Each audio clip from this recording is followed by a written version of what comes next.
The Grammys was last week. Shouts out to Beyonce, best country album. But I literally saw one of the most disrespectful things I've seen on the red carpet. These two ladies were interviewing Babyface. Legend. Come on, whip appeal? Stop.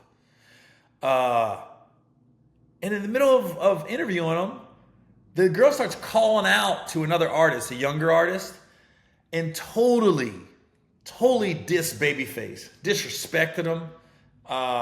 We're just like, and then like she was like, oh, and she yelled the girl's name out, and the Babyface was like, look, he goes, oh, like this is what we doing, and the girl goes, oh yeah, I'm so sorry, and then Babyface gave his mic back, and she was like, and then she really wanted to get the interview with this other girl, and I was like, and then she wrote an apology. It wasn't my intention. It was completely your intention. Like, you have to know who your legends are. You have to know who you're interviewing. And just because you have a personal agenda or you have a favorite artist, you cannot disrespect people, especially Babyface. And Babyface is so classy. He handled it right, but it bothered me. Like, it pissed me off. And I got no stake in the game here. But I was just like, and of course, she came in with an apology. But in the moment, I'm like, I almost was like, bitch. I was just like, oh, don't get on the red carpet and diss the veterans or the legends who has a ton of Grammys, who's probably written for more artists than you know about. So, yeah, that girl, those two girls, I was like, they should not be on the red carpet ever again. I like it when people like read people. Remember when Michael B. Jordan, the girl was like talking about it, goes, yeah, I remember you in junior high. You used to dog me. You used to put me down. She goes, no, I didn't. He's like, yeah, it was you.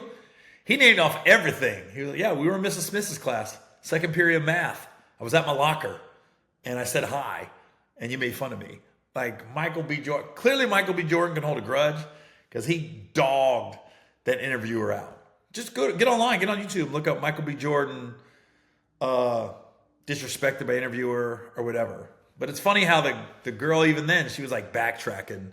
Nah, I didn't do that. Yeah, you did. Same with these other two girls that was interviewing Babyface. Don't get another line of work. Just stop. Because you can't put your personal agenda. I've had a few awkward red carpet moments that I feel like I can share. That kind of makes sense. Okay, there's a couple ones. They're both funny looking back on it. One, we were doing the Think Like a Man 2 premiere at the Man's Chinese Theater in LA. And when you do these premieres for movies, you get there, and they say, okay, Gary, who's ever your significant other, if you have a date, you're next. And that's where you walk and you take the pictures. That's where online you see all the flashing bulbs, and that's where Wire Image or the Getty Images pictures are taken. And then there'll be a line it's like almost press row. And there's Entertainment Tonight, there's BET, there's might be Gossip, there's all these different media outlets ready to interview you. ABC, CBS, Good Morning America, that type of stuff. And I'm doing my thing, I'm doing my interviews, but Kev's right behind me, Kevin Hart. So I'm just like, sometimes if you're talking long, they'll have a person behind you go around you and get ahead of you. And they might come back, they might not, but it just happens in this business. So when you're in front of Kevin on a big movie like Think Like a Man 2, it was so freaking apparent. Some of these interviewers just was like, yeah, we talking to Gary, but we trying to talk to Kev. And God love him. This is no disrespect to Kevin Frazier. I think he was working for Access Hollywood maybe, or Entertainment Tonight. This is how Kevin Frazier was interviewing me on the red carpet. He's like, yeah. So yeah. I was Think Like a Man too. Did you enjoy it? Vegas was hot? Yeah. When I tell you, he was locked to make sure he wrapped it up before Kevin got done with the interview here. So Kevin was talking to another interviewer right behind me. He was talking to me, but his eyes was locked on Kevin. And he was going to make damn sure that he said, okay, thank you, Gary, as soon as Kevin wrapped up. I wrapped up before Kevin got wrapped up. And then, I just have fun with this stuff. So now I'm on to the next interviewer. And Kevin moves over to Kevin Frazier next. When I tell you the level of energy Kevin Frazier gave Kevin Hart, I was like, he was talking to me like, yeah. Anyways, so what's your favorite food? All right. Were you always tall? Were you ever short? So you're from Cincinnati, great. Yeah, Jerry Springer. His questions, he was not into it. He was not listening to my responses.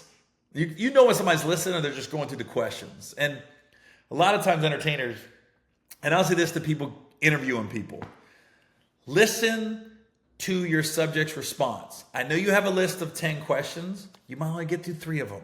If the guy's talking, listen to what he's saying, and then acknowledge it, and you might have a follow-up question about the first question. But don't just go through the motions reading questions. A lot of radio interviews I do that. You could tell they're just going through the motions and they're just doing. That's what Kevin was doing with my interview on Think Like a Man 2. And then when he got to Kevin Hart, it almost was like the Key and Peele video. Like, you ever seen the video where Key and Peele, they're talking about the president when Barack was president, and when he sees the white people, he just shakes their hand. But then when he sees a black dude, he's like, oh, what's up, baby? Yeah. That's what it was like. I wish there was a video of it somewhere, but it was like, he was like, hey, Gary, yeah. And then when he saw Kev, oh, man. We've been waiting for this. Everything just went up 20 notches, and I was like, okay. But I get it. It is what it is.